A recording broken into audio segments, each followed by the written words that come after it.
Assalamualaikum warahmatullahi wabarakatuh.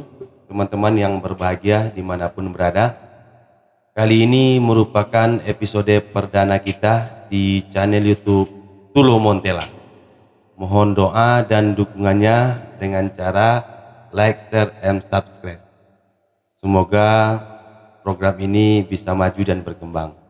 Dan jangan lupa klik tombol notifikasi supaya tidak ketinggalan berita-berita terbaru dari kami.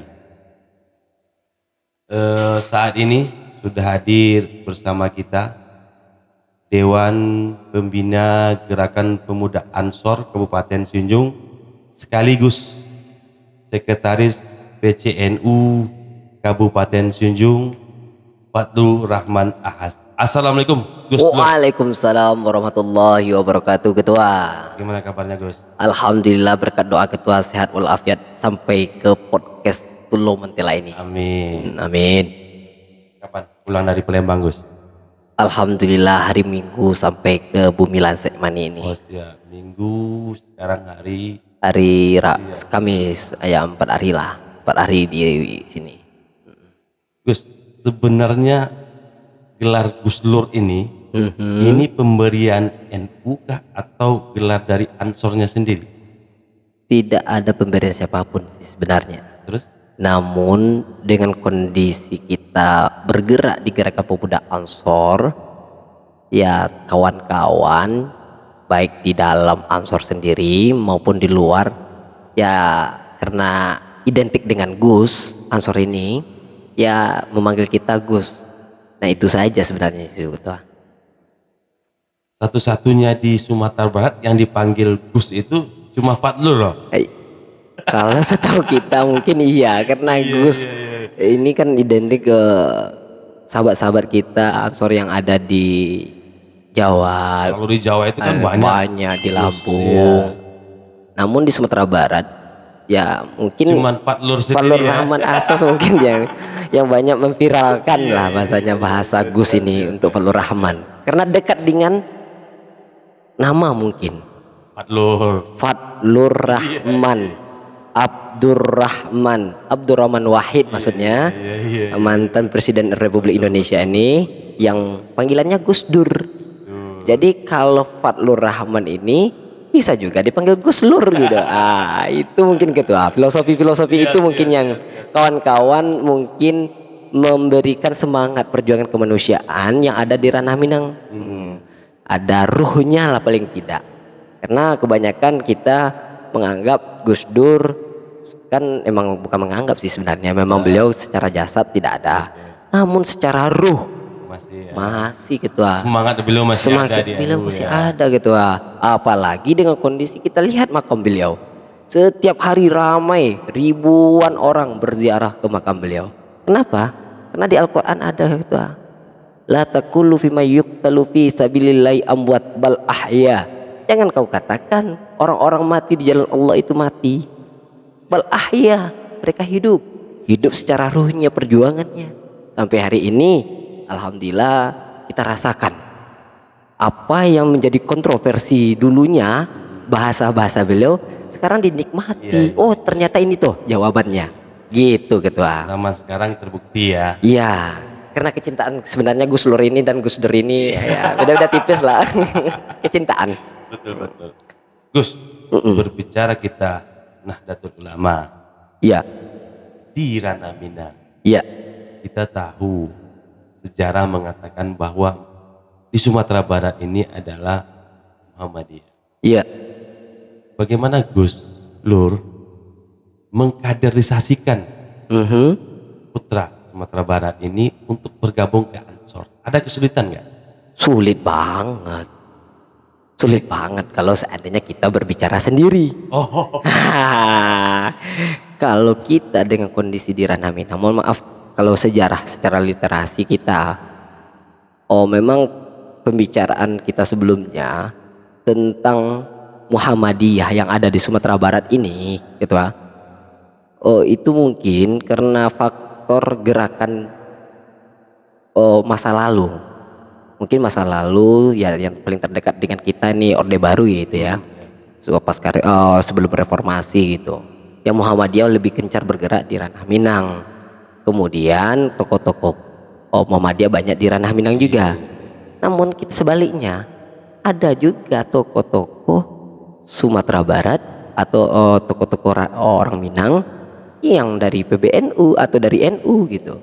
Ya, salah satu contoh Contohnya? mungkin ada Malik, ya kan, Perdana Menteri kita. Pernah menjadi mantra menteri di era Itu pernah gitu kan, Soekarno, pernah. ya. Atau salah satu seniman atau perfilman yang mendirikan Les Bumi NU, yaitunya kayak Asrul Sani dengan ciptaan karya-karya novelnya dan lain sebagainya, dan perfilmannya juga ada Umar Ismail, itu orang Bukit Tinggi aslinya ketua. Ya.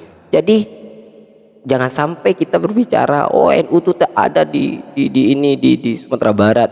NU itu lahir ya karena Muhammadiyah dan NU itu kakak beradik, bersaudara. Seperti itu. Ya karena orang Minang sendiri gurunya, ya kan, yaitunya Syekh Muhammad Al-Minangkabawi, ya kan. Jadi dengan kondisi tadi, kayak Haji Mat Dahlan berguru ke beliau orang Minang, dan kayak Haji Hasyim Asy'ari pun berguru juga ke beliau. Jadi dengan kondisi tadi nggak ada cerita itu bahasanya orang NU itu di Jawa doang, nggak ada. Apalagi nih Banser nih, saya pakai baju Banser nih sekarang nih ketua ya. Mungkin ketua bertanya-tanya nih, kenapa nih pakai baju Banser, ya menandakan bahwasanya saya kader Ansor. Dan dengan kondisi tadi, bahwa orang Banser ini, hasil kader Banser atau barisan Ansor Serbaguna ini, pertama kali ya orang Minang. Jangan tolak-tolak Banser yang ada di Minang ini gitu. Syekh Muda Kinali yang ada di Pasaman Barat, dan sesudah itu ada kader Ansor, ya kan, maksudnya berdirinya organisasi Ansor pada tahun 1953 di Bukit Tinggi, waktu itu belum Sumatera Barat tapi Sumatera Tengah.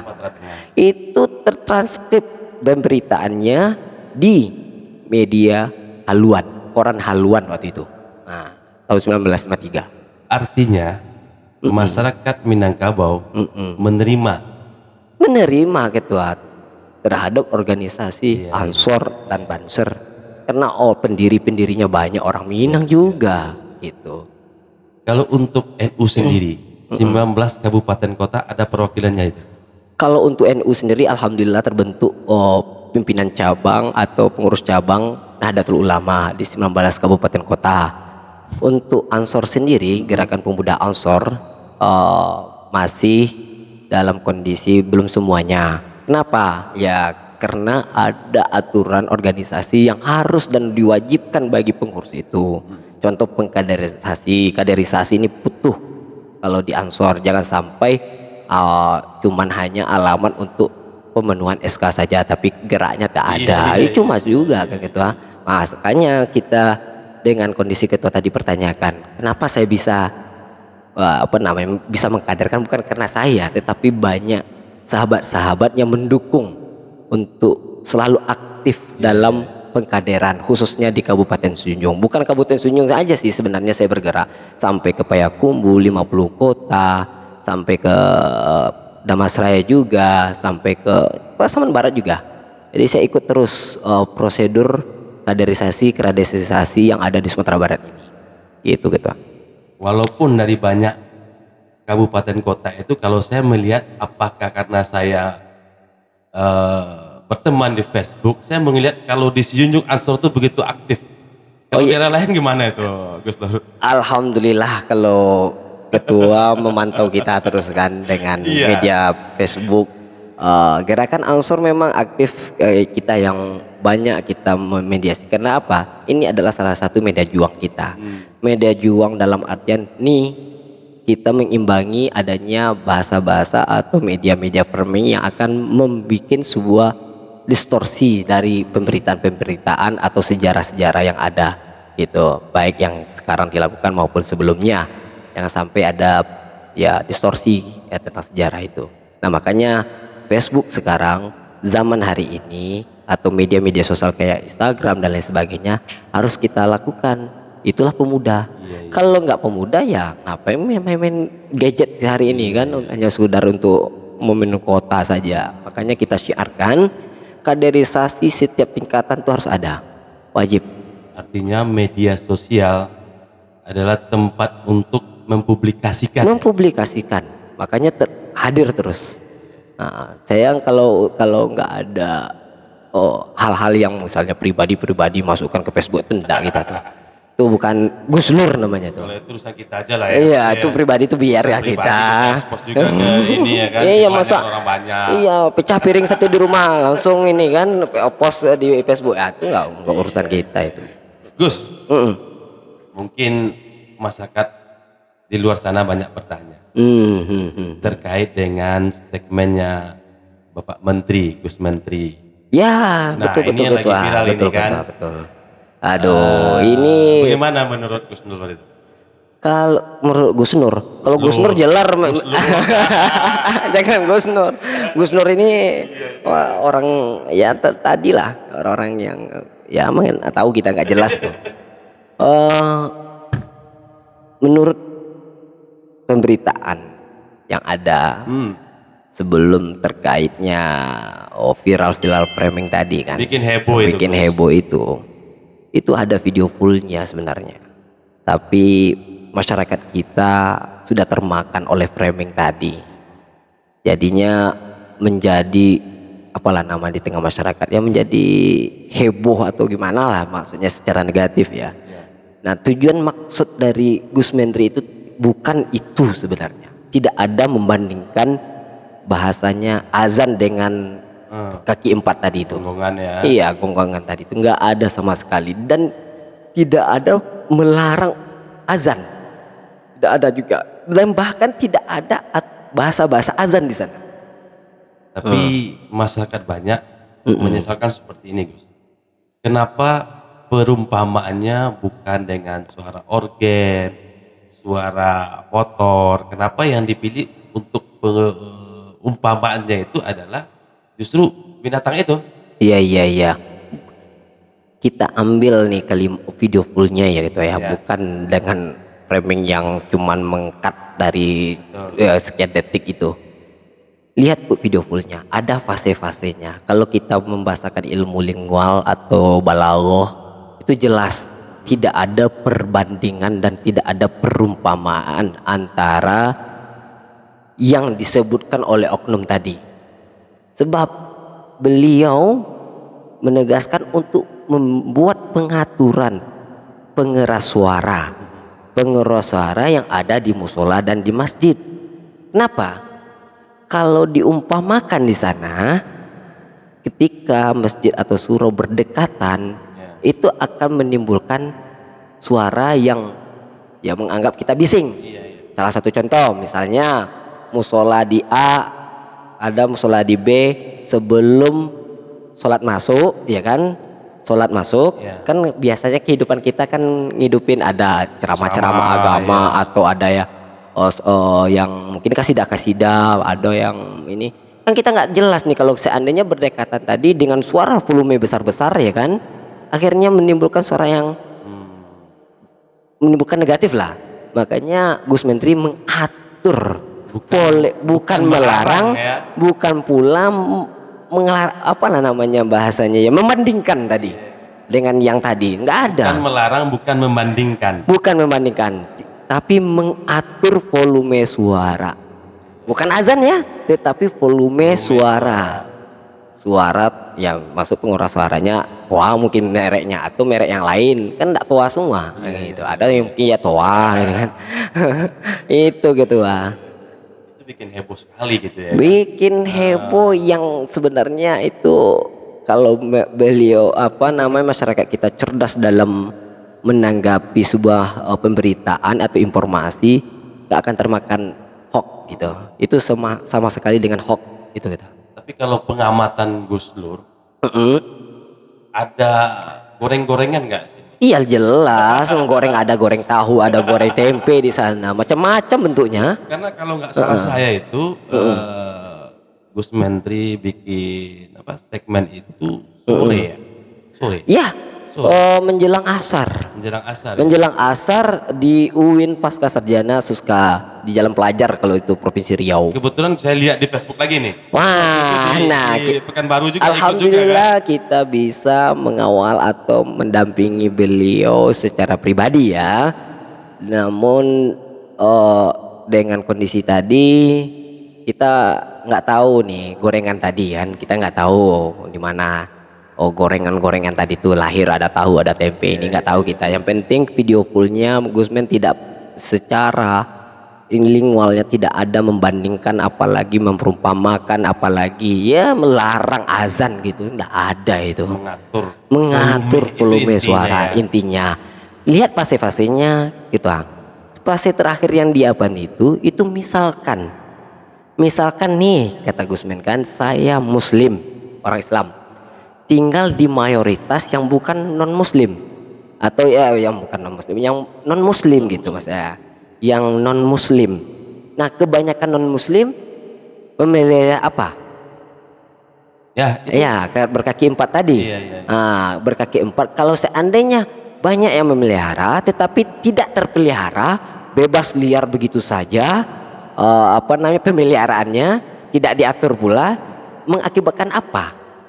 Kalau ketika biasanya nih, saya kan banyak tuh di kampung kita, banyak juga yang berkaki 4 itu ya kan, yang tidak terpelihara, berkeliaran sana sini, ya mungkin gaduh. Apalagi kita nih bawa motor nih, dikejar 2 kali saya jatuh akibat yang kaki 4 itu, karena dikejarnya kan, kita nggak ada apa-apa nih pakai motor kan, dikejarnya. Apalagi dengan kondisi suara yang banyak gitu kan.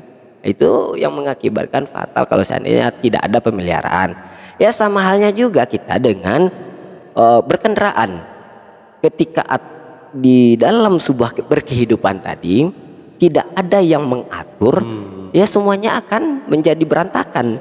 Ya seperti di jalan lintas kita berkendaraan pakai motor atau pakai mobil, tidak ada rambu-rambu dan tidak ada lampu merah, misalnya lampu hijau dan kuning ya di perempatan tadi, akhirnya gimana, berantakan semuanya kan, mungkin kecelakaan lah, tidak ada yang mengatur. Makanya Gusman ini menyuruh untuk mengatur volume tadi supaya ada enak didengar. Kalau seandainya suara-suara tadi jelas, yang di sana masih alat dolin, yang sini udah amin, akibatnya gimana lah gitu kalau seandainya itu terjadi. Dan aturan ini bukan hari ini saja, tahun 1973 atau 7 berapa itu udah diatur gitu. Di Indonesia udah diatur, bukan hari ini, tapi penegasannya Gusman ingin mengatur kembali dengan pengaturan pengeras suara tadi. Makanya dibikin lagi SE surat edaran gitu. Surat edaran, bukan undang-undang, ini nggak ada sanksi. Kemudian jangan lupa sahabat-sahabat yang ada di rumah atau yang lagi nonton, Indonesia mengatur tentang pengeras suara, negara mayoritas malah mengatur juga gitu. Kayak Arab Saudi, kayak Mesir ya kan, banyak negara-negara, India juga mengatur. Bukan di kita aja mengatur tentang pengeras suara, malah azan malah diatur di sana juga. Ketika azan qomat saja ada gitu kan, ada juga ketika hari raya saja atau hari besar saja, karena ada juga seperti itu yang memiliki pengeras suara keluar, ada yang di dalam saja kan, pengeras suara kan banyak, ada yang out ada yang in gitu, yang di luar dan di dalam itu ketua. Tapi terkait ini Gus Menteri bisa lagi loh datang ke Minangkabau. Waduh, tidak bisa. Karena apa? Besok harinya itu Elkam Sumbar, Bapak Fauzi Bahar bikin segmen haram hukumnya Menteri Agama menginjakkan kaki di Ranah Minang. Gimana menurut Gus? Ya menurut kita itu suatu hal yang ya kalau beliau secara pribadi oke-oke aja ya. Mau suka tidak suka ya, secara tak suka dengan Gus Menteri, tapi secara organisasi apa betul itu secara adat dan istiadatnya mengharamkan itu ada gitu kan. Maksudnya kondisi ketua Elkam udah diperluas atau pemahamannya sudah dijelaskan gitu, udah bertabain apa maqasid syar'inya dari Gusman tadi itu. Jangan mengambil keputusan yang akan membawa kepada sebuah pertentangan juga terhadap nilai-nilai yang ada di Minangkabau juga. Sebab kita seorang orang Minang nggak mungkin punya hak alasan kalau seandainya tidak punya ada keputusan gitu kan, dan tidak sembarangan juga, dan mengakibatkan terhadap ya anak kemenakan. Ya kalau seandainya kita maupun kampung di Patenggangan tadi itu manyo gitu kan, kalau seandainya kita mengambil keputusan ini dan itu fakta dan itu tidak ada apanya, ya oke-oke saja. Ini jelas hoaknya itu ketua. Jadi ketua Elkam ini ya secara apa ya, mungkin adalah pembelajarannya juga untuk beliau sebagai tokoh gitu kan. Tapi saya lihat di Facebooknya Gus Dur lagi ada pertemuan antara NU ya. Izin minum ketua. Siap, minum dulu Gus, haus sepertinya. Kane lokak tadi ada pertanyaan kan, apalagi ketua Elkam masuk kane apa ada ya. Siap. Nah iya dah. Jangan-jangan karena statement dari ketua Elkam Sumbar ini, ya, Gus Menteri nggak berani ke Sumatera Barat. Ya. Kemarin kan waktu gempa, Gus Menteri memberi bantuan, kalau saya nggak salah nih, tolong dikoreksi ya. Siap. 2,3 ya? Ya, 2,3 M. 2,3 M untuk saudara-saudara kita di Pasaman dan Pasaman Barat. Betul. Nah, apakah ada pengaruhnya karena ketua Elkam Sumbar membuat statement, Gus Menteri dilarang haram untuk menginjakkan kaki di Sumatera Barat? Jangan-jangan karena statement ini Gus Menterinya nggak datang? Ya emang nggak datang. Emang nggak datang. Tapi bukan karena statement ketua Elkam, atau memang ada agenda lain? Mungkin bisa jadi agenda lain gitu. Beliau kan banyak agenda beliau, bukan hanya Sumatera Barat aja yang beliau pandangkan. Kemudian ya untuk menjaga maslahat juga sih. Nanti jangan sampai ada oknum juga yang akan datang beliau misalnya melihat kan ada oknum lagi yang bikin heboh. Nanti ditambahin minyak goreng lagi ya kan. Jadi takutnya Minangkabau nanti ya jadi itulah tempat serangan orang-orang itu nantinya ranah kita ini. Takutnya seperti itu. Ada maslahat baiknya juga beliau nggak datang. Namun bantuan beliau datang. Dan sehari bantuan itu datang, ketua PBNU juga datang Gus Yahya. Datang ke Pasaman, disambut oleh gubernur dan wakil gubernur Sumatera Barat dengan baik dan ramah. Ada itu beliau di upload kegiatan itu, pertemuan itu disambut di VIP-nya Bandara Internasional Minangkabau. Nah, disambut Gus Yahya. Saya pun ada di situ. Ya, saya juga lihat beritanya di Facebook. Oh iya, di Facebook ya. Jadi sehari kita di Riau bersama Gus Menteri, ya kan. Sehari besoknya digoreng lagi, ya kan. Habis itu ada ketua Elkam memberikan statement haram. Gitu kan. Dengan kondisi berapa tokoh juga sih, bukan Elkam aja, ada beberapa tokoh gitu kan, tokoh politik juga ada tuh gitu memberikan, tapi tidak statementnya nggak haram, tetapi lain statementnya. Penting bermainlah di kancah itu gitu kan, di kancah statement yang tadi itu. Nggak sekeras ketua Elkam. Nggak sekeras ketua Elkam. Ketua Elkam memang kan background beliau kan background militer, mantan militer, ya harus tegas gitu kan, tetapi jangan salah tegas gitu, nanti salah kaprah orangnya. Jadi kita juga sebagai anak kemenakan kacau balau nanti kan. Jadi saya hadir dan nyambut Gus Yahya juga bersama gubernur, dan kami sama-sama bareng ke Pasaman Barat mengantarkan bantuan tadi. Alhamdulillah PBNU membantu 150 juta lebih kurang, dan juga membantu obat-obatan dari Kimia Farma, dan saya hadir di situ. Sama bareng-bareng dengan rombongan juga, dan melihat kondisi dan keadaan sanak saudara kita yang di situ gitu kan. Ya persoalan Muharram dia datang sini kan nggak masalah. Yang penting bantuan beliau kan datang. Tapi malah ada statement kemarin, nih apakah benar apa enggaknya, kalau Gus Dur tahu tolong kasih tahu saya, bahwa bantuan dari Gus Menteri ini dikembalikan lagi. Itu betul apa hoax itu? Ya kalau itu mah hoax, kalau jelas hoax lah. Orang Pasaman butuh kok bantuan. nggak mungkin nggak butuh, sanak saudara kita butuh di sana dan pemerintah daerah pun butuh juga, karena untuk membuat sebuah stabilitas pembangunan itu ya nggak mudah gitu kan, nggak bisa sendiri, itu harus bersama-sama kita, termasuk pimpinan termasuk dari pusat gitu. Berarti Jadi video itu hoax berarti ya? video itu mungkin bisa benar, tapi untuk persoalan apanya dikembalikan lagi, emang siapa mereka untuk mengembalikan?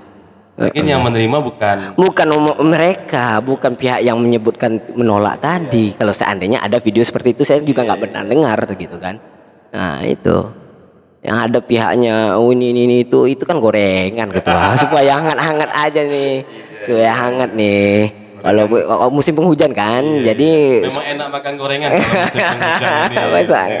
bisa gitu nih ya. Itu dia.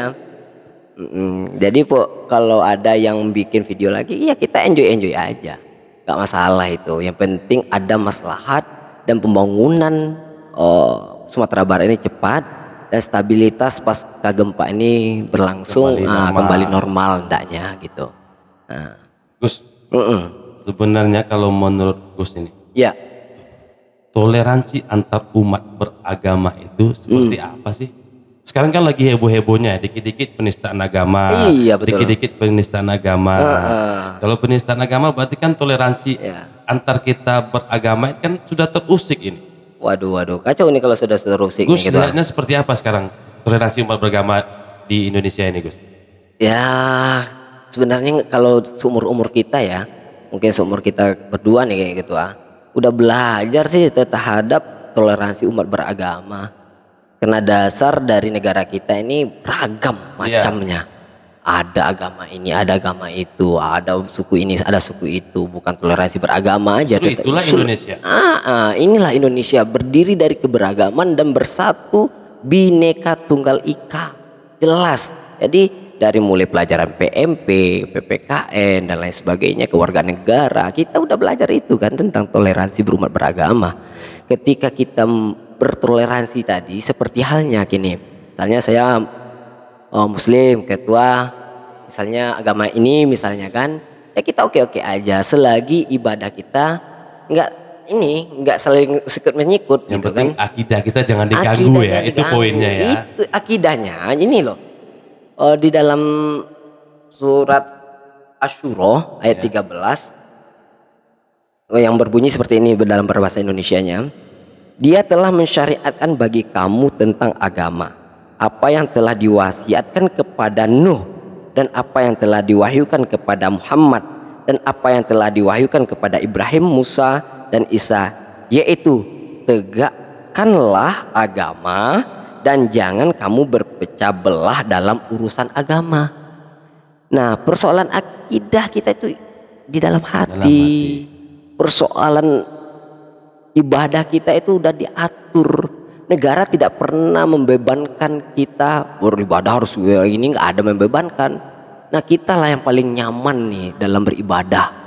Apalagi Indonesia mayoritas Muslim. Nah, kita sebagai yang mayoritas harus membimbing, harus mengayomi orang yang minoritas. Jangan sampai kita yang beragama malah marah-marah, nggak ramah-ramah terhadap minoritas gitu. Jadi perlu adanya keadilan. Kemudian Nabi Muhammad SAW telah memberikan contoh terhadap kita bagaimana berbangsa dan bernegara, bagaimana bertoleransi terhadap umat beragama.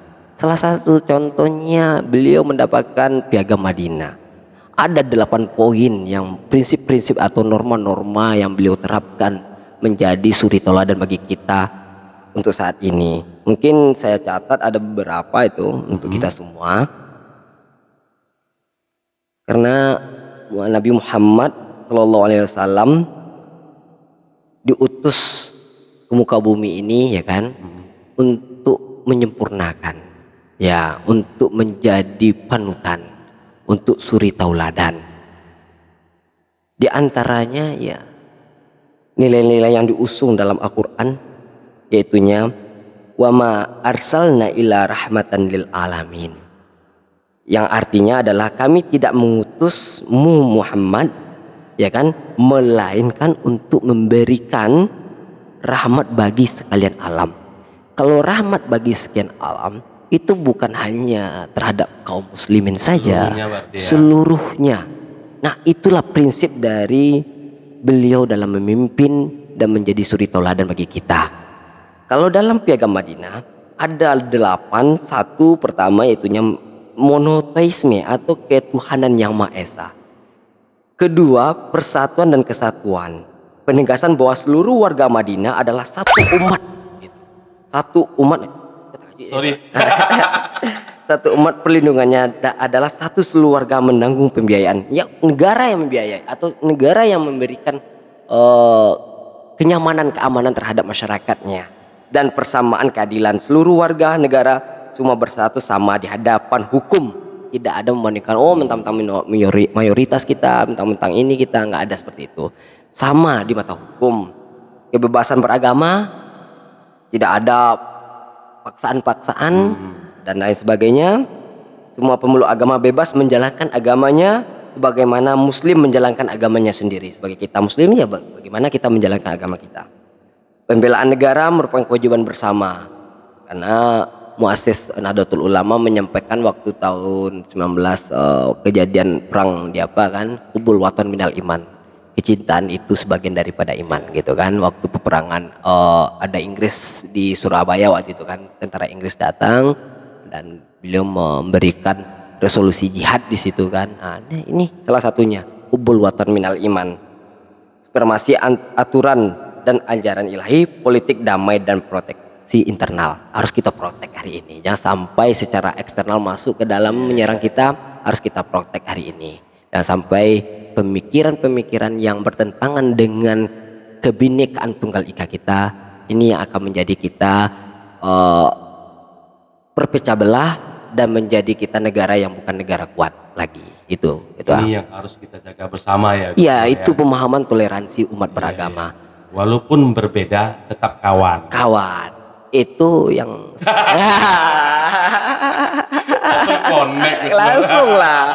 langsung gitu. Saya pahamnya dari situ gitu. Iya. Berbeda itu kawan. Berbeda itu kawan, betul. Iya, Gus.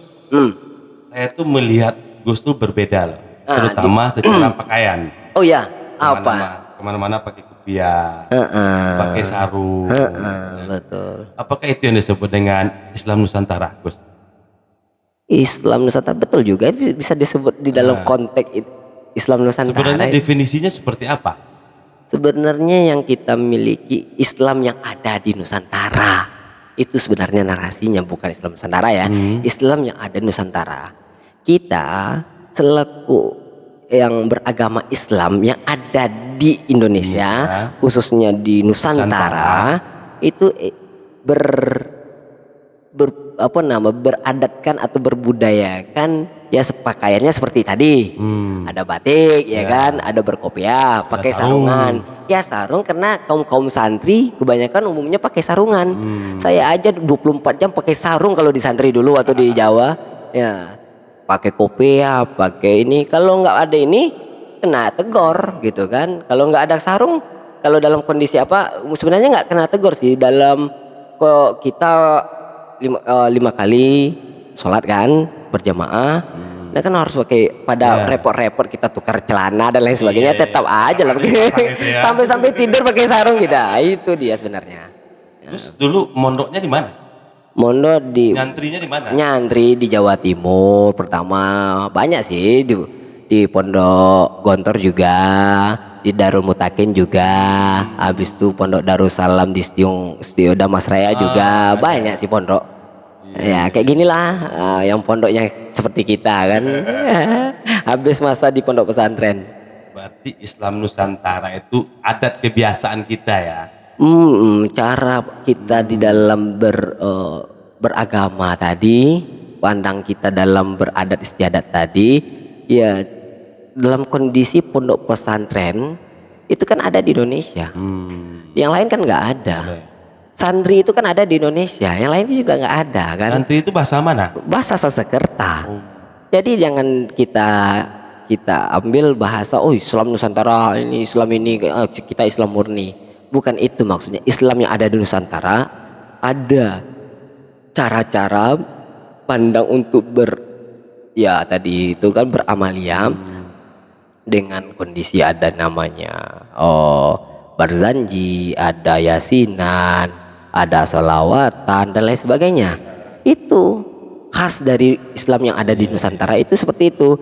Ketika kita masuk kepada ranah dakwah, ya mohon maaf, pendahulu kita masuk ke Nusantara ini, belum Indonesia waktu itu ya, Nusantara ini ya dengan cara seperti itu, dengan adat istiadatnya.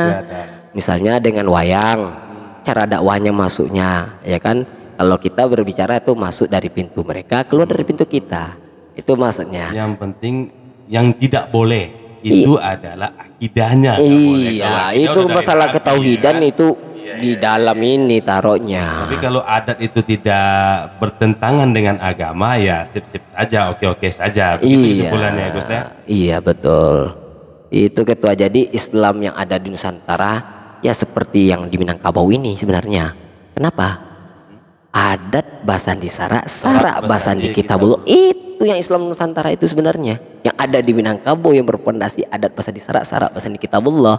Karena al-adat ada di sana kan, yang dibikin oleh manusia sendiri kan adat itu kan, ya, kebiasaan, kesepakatan. Nah, dari kehidupan tadi manusia memiliki kesepakatan untuk seperti ini loh aturan-aturannya, kan adat tuh sesuai dengan syariat gitu. Syariat tidak bertentangan dengan syariat. Kalau melanggar adat kita meninggalkan. Meninggalkan. Banyak juga adat kita yang mohon maaf ya tidak sesuai dengan yang tadi gitu kan. Nah, dengan syariat misalnya ada beberapa. Nah, itu harus kita evaluasi juga itu terhadap para tokoh-tokoh juga kan.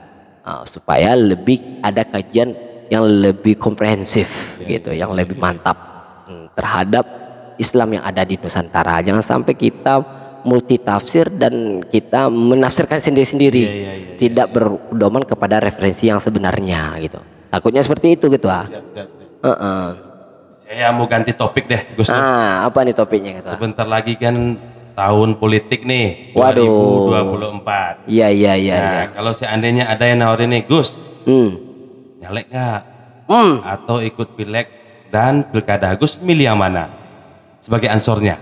Milihnya ya, kalau milih kedua-duanya bisa nggak ya? Itu bukan milih Gus. memilih itu memilih dua di antara satu ya kan? Iya betul ketua.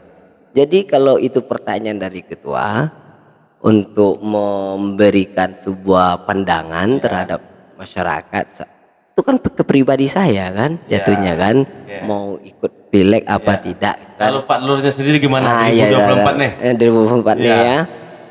Kalau secara pribadi nggak ada tergambar itu atau tidak ada ternawa itu gitu ketua. Kenapa?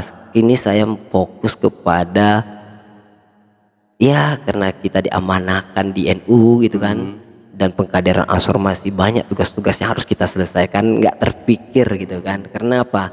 Kerjaan mulia lebih ada lagi dibandingkan itu gitu pada pilkada dan pileg, yaitunya bagaimana NU dan Ansor ini lebih bermanfaat di tengah-tengah masyarakat. Itu yang kita inginkan. Nah, hari ini walaupun ini udah nampaknya, tapi lebih gitu kan. Apalagi amanah itu udah di pundak kita dan kita harus bertanggung jawab. Jangan sampai nanti kalau udah pilkada, pileg nanti kita konsentrasi kita udah berbeda jadinya.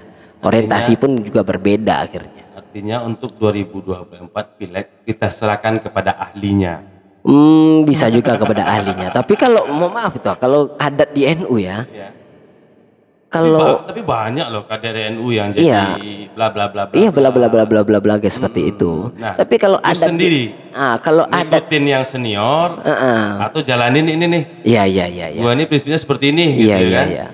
Tapi kalau adatnya, kalau itu diperintah oleh para mursyid atau guru kita atau kiai kita atau ulama kita, ya sami'na wa ata'na. Saya dengar dan saya lakukan. Kalau seandainya itu perintah. Nah, apalagi kalau seandainya udah ada perintah dari para guru-guru kita atau ulama kita, dapat pula dukungan dari ketua Nasdem, kan tuh lebih mantap lagi kan. Nanti kita bicarakan di kopi ya Gus Dur ya. Siap ketua. terkait juga terkait dukungan ini kebanyakan organisasi Mm-mm. di saat pilkada ini. Sikap Ansor atau NU di Kabupaten Sujung gimana? Apakah ikut memberikan dukungan atau berada di tengah-tengah? Seperti apa? Ansor selama ini tidak pernah mendukung apapun. Maksudnya mendukung dalam segi politik, Ya. apalagi berpihak jelas gitu kan. Secara organisasi tidak, tapi secara pribadi ya. Ya, secara pribadi itu hak prerogatif dari kita kan sebagai warga negara yang baik, kita harus memilih kan.